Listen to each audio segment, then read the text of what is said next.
सोमवार, सौम्य प्रदोष तथा 16 सोमवार व्रत कथा।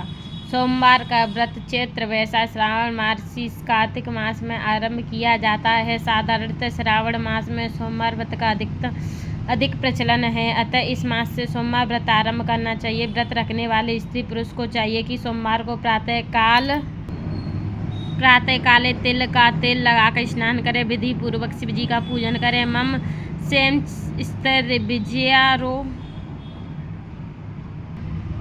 विजयारोग्य स्वर्य वृद्ध यर्थ स्वामे व्रत करिष्ये से संकल्प करके शिव जी पूजन करें। ओम नमो 10 भुजाएं त्रिनेत्र पंचवदनाएं त्रिशूले श्वेत वृष भारुणाएं सबोभरण भूषिताएं उमेदा दृष्टाएं नमस्ते सर्वभूताएं से ध्यान करें, अथवा ओम नमः शिवाय से शिव जी एवं पार्वती जी का षोडशोपचार पूजन करें। इन्हीं मंत्रों का शुक्ल अनुसार जप और हवन करें। फिर किसी पुष्प उद्यान में जाकर या घर पर ही एक समय भोजन करें। इस प्रकार से सोमवार के व्रत को 16 सोमवार तक करें, फिर उद्यापन करें। इस व्रत के प्रभाव से मानवों को सभी प्रकार के सुख की प्राप्ति होती है। गृहिणी में जप, ध्यान, हवन, उपासना, दान आदि सत्कार्य करने से जो फल मिलता है वही सोमवार के व्रत से मिलता है। चैत्र मास में सोमवार व्रत का फल चैत्र मास में गंगा जल से सोमनाथ के स्नान कराने के समान, वैशाख में अपुसादी से पूजन करें, कन्यादान के समान, जेठ मास में पुष्कर स्नान करके गोदान के समान, आषाढ़ में वृद्ध यज्ञों के समान, श्रावण में अश्वमेघ यज्ञ के समान, भाद्रपद में सप्त गोदान के समान, आश्विन में सूर्य ग्रहण के समय कुरुक्षेत्र के रस धेनु गुड़ धेनु के दान के समान, कार्तिक में चारों वेद ज्ञाता 4 ब्राह्मणों को 4 घोड़े जुते हुए रथ दान के समान, मार्गशीर्ष में चंद्र ग्रहण के समय काशी आदि तीर्थ में जा गंगा स्नान जप दान के समान, पौष में अग्निष्टोम यज्ञ के समान, माघ में गाय का दूध व गन्ने के रस से स्नान कर ब्रह्मा इत्यादि निवृत्त के समान, फागुन में सूर्य आदि ग्रहण के समय गोदान के समान फल प्राप्त होता है। श्रावण में केदारनाथ का ब्रह्म कमल से पूजन, दर्शन, अर्चन तथा केदार क्षेत्र में निवास का विशेष महत्व है। इससे भगवान शंकर की प्रसन्नता और शिव सायुक्त प्राप्ति होती है। ये तो सोमवार व्रत कथा के फल हो गए। अब सोमवार व्रत कथा। एक साहूकार बहुत धनवान था। उसको धन आदि किसी बात की कोई कमी नहीं थी, परंतु पुत्र न होने के कारण वह अत्यंत दुखी था। वह इसी चिंता में रात दिन रहता था और इसलिए वह पुत्र की कामना के लिए प्रति सोमवार को शिवजी का व्रत और पूजन किया करता था। सायंकाल को शिवजी के मंदिर में जाकर दीपक जलाया करता था। इसके इस भक्ति भाव को देखकर एक समय श्री पार्वती जी ने शिवजी महाराज से कहा कि हे महाराज, यह साहूकार आपका अनन्य भक्त है और सदैव आपका व्रत और पूजन बड़ी श्रद्धा से करता है, अतः मनोकामना पूर्ण करनी चाहिए। शिवजी ने कहा कि पार्वती जी, यह संसार कर्म क्षेत्र है। जैसे किसान खेत में जैसा बीज बोता है वैसा ही फल काटता है, उसी तरह इस संसार में जो जैसा कर्म करते हैं वैसा ही फल भागते हैं। पार्वती जी ने अत्यंत आग्रह से कहा कि महाराज, जब यह आपका ऐसा भक्त है और यदि इसको किसी प्रकार का दुख है तो उसको अवश्य दूर करना चाहिए, क्योंकि आप तो सदैव अपने भक्तों पर दया करते हैं, उनके दुखों को दूर करते हैं। यदि आप ऐसा नहीं करेंगे तो मनुष्य क्यों कर आपकी सेवा व्रत पूजन करे। पार्वती जी ऐसा आग्रह देख शिवजी महाराज प्रसन्न होकर कहने लगे कि हे पार्वती, इसके कोई पुत्र नहीं है। इसी पुत्र चिंता से यह बहुत दुखी रहता है। इसके भाग्य में पुत्र ना होने पर भी मैं इसको पुत्र की प्राप्ति का वर देता हूँ, परंतु वह पुत्र के 12 वर्ष तक ही जीवित रहेगा। इसके पश्चात वह मृत्यु को प्राप्त होगा। इससे अधिक मैं और कुछ इसके लिए नहीं कर सकता। यह सब बात साहूकार सुन रहा था। इससे उसको कुछ ना प्रसन्नता हुई और ना कुछ दुख हुआ। वह पूर्ववत वैसे ही शिवजी महाराज का सोमवार का व्रत और पूजन करता रहा। कुछ समय व्यतीत हो जाने पर साहूकार की स्त्री गर्भवती हुई और 10वें महीने में उसके गर्भ में अति सुंदर पुत्र की प्राप्ति हुई। साहूकार के घर में बहुत खुशी मनाई गई, परंतु साहूकार ने उसको केवल 12 वर्ष की आयु जानकर अधिक प्रसन्नता प्रकट नहीं की और ना ही किसी का वेद बताया।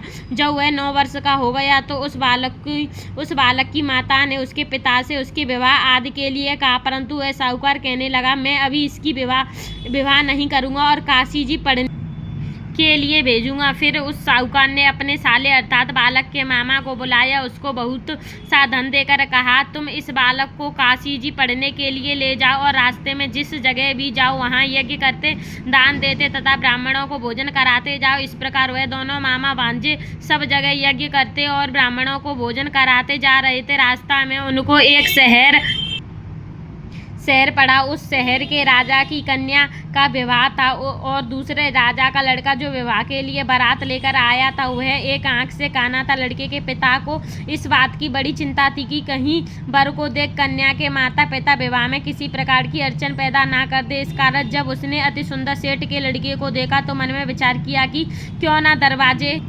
दरवाजे के समय पर इस लड़के से वर का काम ले लिया जाए। ऐसा विचार कर राजा ने उस लड़के और उसके मामा से कहा तो वह राजी हो गए और साहूकार के लड़के को स्नान आदि करा, वर के कपड़े पहना तथा घोड़ी पर चढ़ा दरवाजे पर ले गए और बड़ी शांति से सब कार्य हो गए।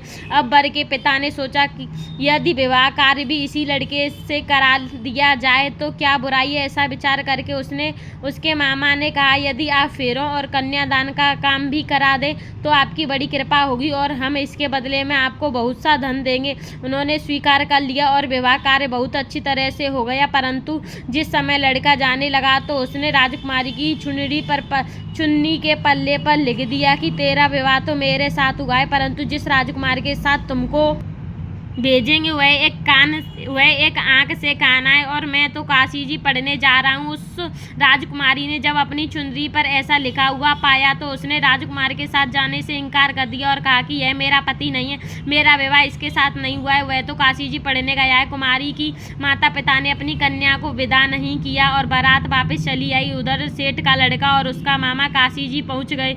वहाँ जाकर उन्होंने यज्ञ करना और लड़के ने पढ़ना शुरू कर दिया। जब लड़के की आयु 12 वर्ष की हो गई तब वो एक दिन उन्होंने यज्ञ रखा था कि उस लड़के ने अपने मामा से कहा, मामा जी आज तो मेरी तबीयत कुछ ठीक नहीं है। मामा ने कहा कि अंदर जाकर सो जाओ। लड़का अंदर जाकर सो गया और थोड़ी देर में उसके प्राण निकल गए।